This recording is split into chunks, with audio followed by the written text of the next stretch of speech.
మొన్నటి వరకు తెలంగాణలోని బీసీలను ఏకతాటిపైకి తీసుకొస్తూ రాష్ట్రమంతా సుడిగాలి పర్యటనలు చేస్తూ ముందుకు దూసుకుపోతున్న తీర్మాన్ మల్లన్నకు సడన్ గా బ్రేకులు వేశారని సీనియర్ రాజకీయ నేతలు వ్యాఖ్యానిస్తున్నారు.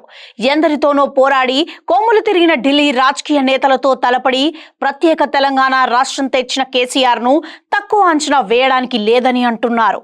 రాజకీయాల్లో కాకలు తీరిన యోధుడు కేసీఆర్, అది మరిచిపోవద్దని నెటిజన్లు గుర్తు చేస్తున్నారు. అందుకే తీన్మార్ మల్లన్నను టైం చూసి ఎక్కడ నొక్కాలో అక్కడ నొక్కారనే కామెంట్లు వినిపిస్తున్నాయి. ఎందుకనంటే తీన్మార్ మల్లన్నకు నోటి దురుసు ఎక్కువ, అదే అతని బలహీనత కూడా అని చెప్పాలి. అందుకే అవకాశం కోసం ఎదురు చూస్తున్న ప్రత్యర్థులకు కరెక్ట్ గా దొరికిపోయారనే అంటున్నారు. అయితే ఇలాంటివెన్నో చూసొచ్చిన ఆయన దీనిని సీరియస్ గా తీసుకోరని కొందరు అంటున్నారు. జైలుకు వెళ్ళినా సరే ఆయన తన పందాను మార్చుకోలేదంటున్నారు.